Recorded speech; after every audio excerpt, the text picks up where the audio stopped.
Mahmood Ahmad, an artillery officer commanding the 10 Corps in Pakistan, went to meet his chief, General Pervez Musharraf. Lieutenant General Ahmad was accompanied by Major General Javed Hassan, who commanded the frontier constabulary of the northern areas. Present at this meeting was a fourth general, Lieutenant General Muhammad Aziz, a Kashmiri by birth, who at that time was Chief of General Staff in the Pakistan Army. These four generals, in November 1998, decided to dig up and execute a plan that had been made but shelved many years ago. In the Kargil district of Jammu and Kashmir, the winter is long and harsh, and the summer short and dry. In summer, temperatures can go up to 30 degrees Celsius. In winter, they can plummet to -35. Along the entire western border of the district runs the disputed LOC, the line of control that divides Kashmir between India and Pakistan. The contours of the line of control are maintained by the armies of both the countries, who man bunkers and posts along the demarcation. But in this desolate landscape, there existed an unwritten understanding. In the cold harshness of winter, the armies would climb down from the highest of their posts and leave them unattended till the summer.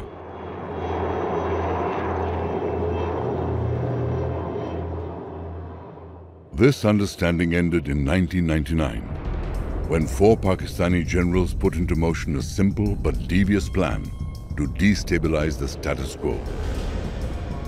From Rawalpindi Army Headquarters, a secret order went out.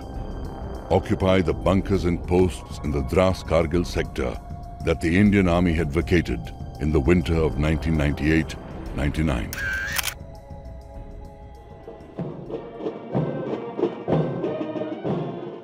Unknown to Vajpayee, and possibly even to Nawaz Sharif, as India and Pakistan were announcing to the world the beginning of a new era in Indo-Pakistan relationship. Pakistan's Northern Light Infantry had already occupied 132 Indian posts and controlled an area of about 130 square kilometers that stretched over a 100-kilometer front with depths ranging between 7 to 15 kilometers inside Indian territory. And yet, during this period, on March 21st, 1999, Prime Ministers Vajpayee and Sharif signed the Lahore Declaration. In the last days of April 1999, Tashi Namgyal, Morup Sering and Ali Raza Stanba from the tiny village of Garkhun took their flock of sheep up to the Banju Heights near Kargil. Morup carried with him his prized possession, a pair of powerful binoculars. On the morning of May 3rd, Tashi Namgyal borrowed the binoculars to look for game to hunt. But what he saw were men in Pathan suits digging bunkers. हमें को 6 आदमी नजर आई है, कोई काला रंग का dress लगा हुआ था, तो मैंने थोड़ा सा देखा उसमें, तो पत्थर डूल रहा था, बर्फ हट रहा था. Over the next few days, the army sent out a few patrols, and while they did encounter some hostile elements and some skirmishes took place, the extent of the excursion was not known until Captain Saurabh Kalia's entire patrol went missing. IC 58522F, Lieutenant Kalia was commissioned into the Indian Army in December 1998. The 22-year-old officer joined the 4th Jat Regiment and was posted to Kargil in January 1999. On May 15th, Lieutenant Kalia and 5 soldiers were on a patrol in the Bajrang post in the Kaksar sector of Jammu and Kashmir. For 22 days, there was no news of Lieutenant Saurabh Kalia and his patrol. Well after war had already broken out in Kargil, their mutilated bodies were handed over to India. Autopsy reports showed extreme torture, including cigarette burns, eardrums pierced with hot rods, and amputated limbs. 14 years later, a former soldier of Pakistan's Northern Light Infantry appeared on a video clip claiming to have been one of the Pakistani soldiers responsible for the death of Lieutenant Kalia. उनके 6 बंदों ने lieutenant Kaliya के साथ recce के लिए हमारी तरफ advance किया, मगर जब वो करीब आए हम उन्हें कैदी बनाना चाहते थे, लेकिन वो थोड़ा हमारे रेंज से दूर, वो हमसे भागने की कोशिश कर रहे थे, हमने उनके ऊपर फायर करा दिया। Lieutenant Kalia and his patrol were captured and killed because they had seen the intruders. The Northern Light Infantry were taking no chances. While successive foot patrols and chopper reconnaissance by the Indian Army did find proof of incursions, it was not till the middle of May 1999 that the larger picture became clear. Initially, we thought it was just the infiltrators, the Mujahideen. But then, as we started launching a series of probing attacks, we found that it was not the Mujahideen, it was the regular Pakistan army. This was no ordinary infiltration, but a full-scale occupation. And the Indian Army needed to retake those positions with force.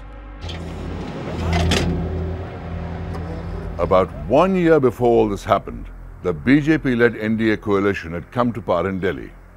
In its election manifesto, the BJP, among other pledges, had promised the induction of nuclear weapons.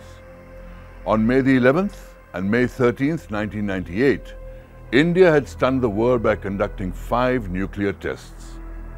15 days later, on May 28th, Pakistan announced its entry into the nuclear club with tests of its own. A shocked international community immediately imposed sanctions on both countries. So in May 1999, when India began to fire the massive Bofors guns to drive Pakistan out of Kargil, there was great fear that this conflict between neighbors would end in a nuclear war.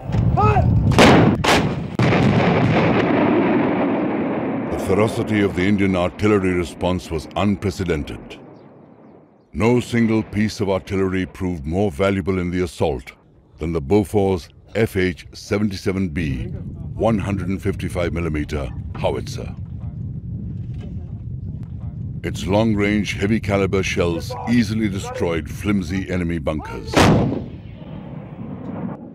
The Bofors guns, which had a range of 24 kilometers at sea level, were found capable of firing beyond the 40-kilometer mark in the rarefied atmosphere of Kargil.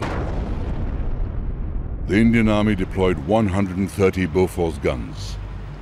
Most of them came under the command of a man who came to be known as the Enraged Bull of Dras. Bofors had each shell weighing 43 kilos. So every shell which you fired on them did make a dent in the enemy defenses and did cause a lot of casualties. I think one of the major reasons the enemy drew back from these places was because of the Bofors firing. As commander of the 8th Mountain Division's Artillery Brigade at Dras, Brigadier Singh lined up all the guns in his batteries and concentrated on one objective at a time.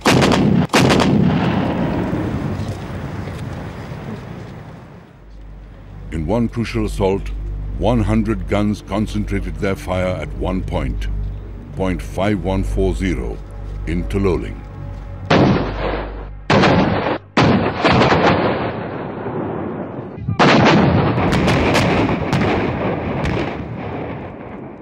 We made sure that every time we attack an objective, we had adequate guns to pound that objective, so we don't suffer casualties. India's 56th Mountain Brigade was deployed to the Dras sector in the second half of May. Pakistani positions along the Tololing complex formed the deepest incursions into Indian territory. As the NLI had begun to target indirect fire onto the Srinagar-Leh highway, Tololing was the furthest, deepest penetration which Pakistan Army had carried out, and it was threatening to cut off the national highway leading to Leh. And all enemy had to do from there was to roll down. Tololing had to be cleared fast, so the 56th Mountain Brigade committed 2 infantry divisions to the task. The 18 Grenadiers went for the Tololing top, and the 1 Naga went for point 5140.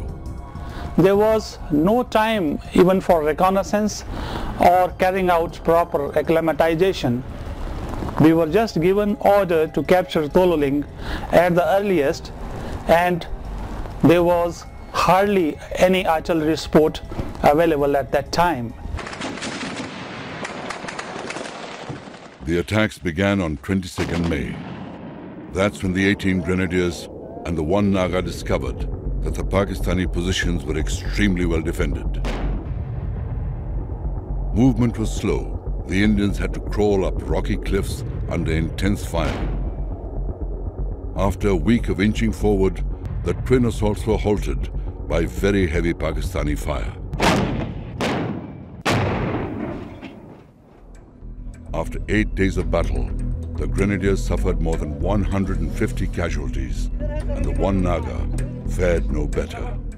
Tololing was the most fierce, deadliest and bloodiest battle which we encountered. We suffered very heavy casualties since enemy was on dominating heights. The units initially deployed to Kargil arrived ill-equipped to face the hardships of mountain warfare. The troops were not even fully acclimatized, and they had not counted on such well-entrenched and well-equipped enemy forces. But the Indian Army quickly retooled its approach to face the rigorous challenges of a high-altitude war. The 2 Rajputana rifles were deployed to Sonamarg and carried out acclimatization and strategic training before moving to take up positions at Dras. The battalion requisitioned appropriate gear to suit the climate.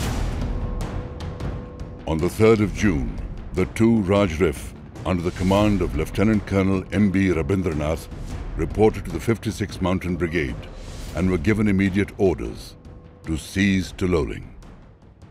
We tried to maintain surprise, or we actually succeeded in maintaining surprise by dumping ammunition only at night for 6 days.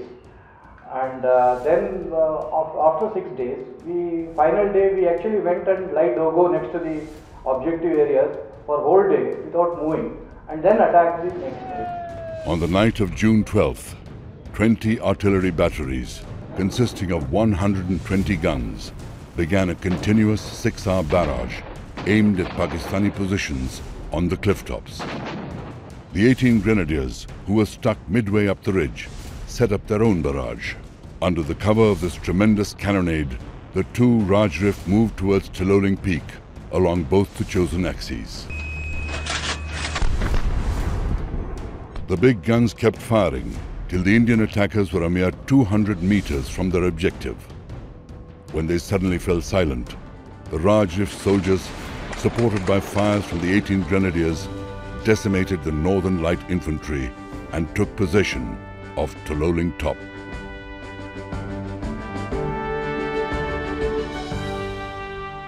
My unit and 2 Raj Rif finally captured Tololing on 13 June 1999, and I lost 25 brave officers, JSUs and men. About 3, the enemy again tried to retake Tololing Top by attacking, launching a counterattack. But I think the numbers were in our favor, so we were able to beat back the attack. On June the 13th, amid heavy shelling, Prime Minister Vajpayee paid a visit to Kargil to boost the morale of the Indian troops. India was determined to hit back hard. But let's leave the war on the ground for a moment and take to the skies, because the use of the Indian Air Force in the conflict set Kargil apart, it being considered a war and not just a border skirmish.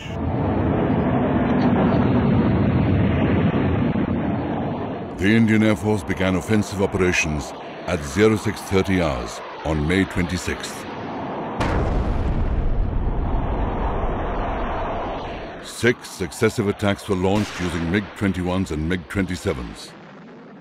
The targets were intruder bunkers, supply lines and supply dumps in the Dras and Batalik sectors.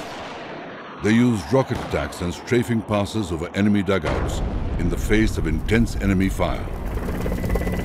And Mi-17 helicopters attacked positions on Tiger Hill.